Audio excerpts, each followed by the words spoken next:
नमस्कार। आज हम बात करेंगे हास्य की, यानी हंसने की। हंसना प्राकृतिक मानव का एक स्वभाव है, सहज है, प्रकृति प्रदत्त है और मानव को तो ये एक वरदान के रूप में मिला हुआ है। यद्यपि हम कहें तो प्रकृति में प्रत्येक जानवर भी, यानी चौपाई भी अपनी ही तरह से हंसते हैं, किंतु मनुष्य खुलकर हंस सकता है और हंसने के साथ ही अपनी बहुत सारी शारीरिक मानसिक परेशानियों को भुला सकता है। किंतु आज के समय में हम देखते हैं कि मनुष्य बहुत अधिक व्यस्तताओं के कारण और बचपन से ही लेकर के पढ़ाई के बोझ के कारण अन्य गतिविधियों को बहुत सारी चीजें सीखने को होती हैं, उन्हें लेकर और साहित्य को पढ़ते हुए जब बच्चा आगे बढ़ता है और कॉम्पिटिशन्स की तैयारियां करता है और फिर जॉब में आने के बाद में लंबी सिटिंग होती है, 10 से लेके 14 घंटे की वो जॉब करता है। इन सब में कहीं वो अपनी हंसी को भूल गया है। हंसना एक तरह से वो भुला बैठा है। आज आवश्यकता इस बात की है कि हम इस हास्य को वापस जन जन तक पहुंचाएं। उसी हेतु अभी हमारा 7 मई को हास्य दिवस था, विश्व हास्य दिवस।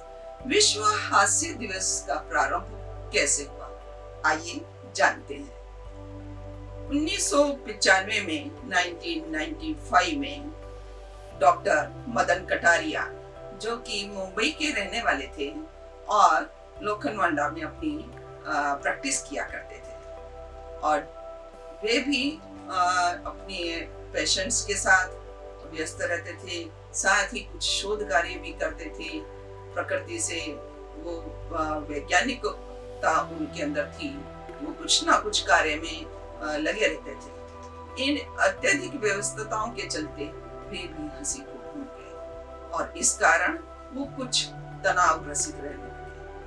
यद्यपि उनके पास पैसा, शोहरत, नाम, प्रसिद्धि सब कुछ था, परंतु नहीं था तो कहीं अंदरूनी खुशी, शांति, एक चैन नहीं था।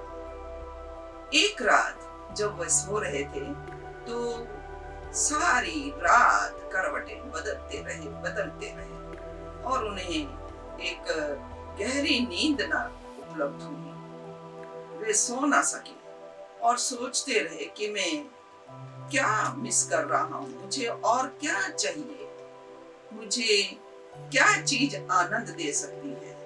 एकदम से उनके मस्तिष्क में ये कौंधा कि मैं बहुत लंबे समय से हंसा ही नहीं, खिलखिलाया नहीं, मुस्कुराया नहीं, और उस रात वे चैन से सो तो ना सके, किंतु 4 बजे ही उठ करके अपनी पत्नी के साथ तैयार होकर और पार्क में चल पड़े।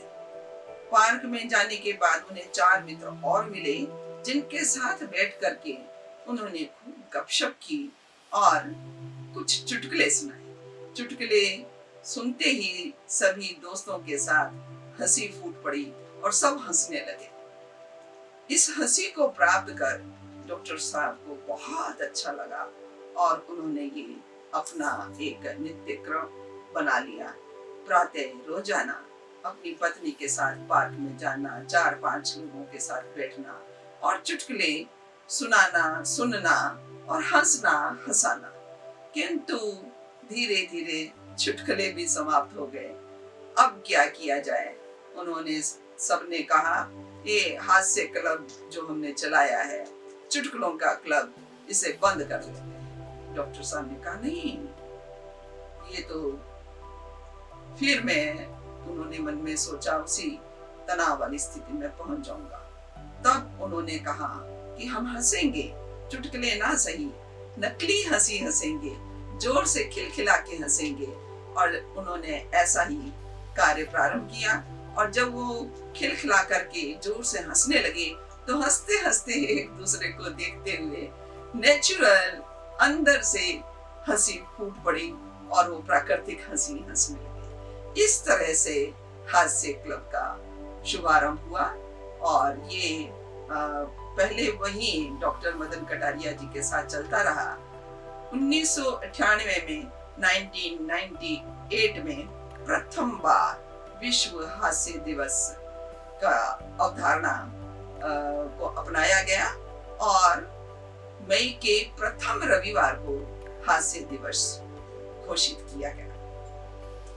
इस हास्य दिवस का यही एक मतलब रहा कि सभी को अपने जीवन में, अपने नित्य प्रति दैनिक जीवन में जब जब समय मिले, जब जब अवसर मिले, जब जब कोई ऐसी बात हो जिसमें हंसी आती हो तो उसे रोके नहीं, खुलकर हंसे, हंसाएं और इसी तरह से अपने शरीर को स्वस्थ रख करके आगे बढ़े। ये तो हुई हास्य क्लब, हास्य दिवस किस तरह से प्रारंभ हुआ। आज के समय में लगभग 108 देशों से भी अधिक देशों में हास्य क्लब प्रारंभ हो चुका है और यही हास्य जो है हमें उसकी बेहद बेहद हमें फायदे हैं, ना केवल शारीरिक बल्कि मानसिक। प्रथम तो हम हंसने से एकदम तनाव मुक्त हो जाते हैं, हमें अंदरूनी खुशी मिलती है और हंसते हंसते हम में से कब नेगेटिविटी यानी नकारात्मकता निकल जाती है और हम सकारात्मक विचारों को अपनाने लगते हैं। हंसने से ना केवल हमें खुशी मिलती है अपितु हमारी शारीरिक व्याधियां भी कुछ हद तक दूर हो जाती हैं, जैसे बीपी ठीक होता है और यहाँ तक कि हम कह हृदय की धड़कन भी इससे नियंत्रित होती है, ठीक चलती है। ब्लड सर्कुलेशन, रक्त संचार सही होता है और खुशी के कुछ हार्मोन्स होते हैं जिन्हें हम हैप्पी हार्मोन्स कहते हैं, वो हैप्पी हार्मोन्स बढ़ते हैं। प्रमुख रूप से सीरोटोनिन, एंडोफ्रिन, ऑक्सीटोसिन और डोपामाइन ये हैप्पी हार्मोन्स की श्रेणी में आते हैं और हंसने से इन हार्मोन्स की मात्रा में बढ़ोतरी ही होती है। और कुछ ऐसे हार्मोन्स हैं जो हमें अवसाद की ओर ले जाते हैं या हमें उदासी प्रदान करते हैं, जिसे हम कार्टिसोल कह सकते हैं, एड्रेनलिन और इस तरह के जो हार्मोन हैं वो हमें तनावग्रस्त करते हैं। इन हार्मोन की मात्रा को हास्य जो है वो घटाता है। तो हंसने से हम अपने तनाव को कम कर पाते हैं, एक शांति सी मिलती है। प्रातःकालीन उठ करके बिस्तर पर थोड़ी देर मुस्कुराइए, हंसिए और दिन भर आप हंसते हुए, मुस्कुराते हुए और खुशी खुशी से अपने कार्य करते हुए आप कब व्यतीत कर देंगे आप जान ही नहीं पाएंगे। हंसते हंसाने से न केवल हम स्वयं के लिए तंदुरुस्ती लाती है अपितु सामने वाले के लिए भी एक सुंदर व्यक्तित्व को हम अभिव्यक्त कर सकते हैं। अपनी मुस्कुराहट के साथ किसी भी बात को कहने से वो अधिक प्रभावशाली होती है और सामने वाला भी आपकी बात को तुरंत ही सहमत हो जाता है आपकी बात से और उसको ग्रहण भी करने लगता है। तो मुस्कुराइए और हर एक का हमेशा थैंक यू बोलना चाहिए और शुक्राना करना चाहिए। मुस्कुराना और शुक्राना, मुस्कुराइए और हंसिए और स्वस्थ रहिए शारीरिक रूप से, मानसिक रूप से। नमस्कार।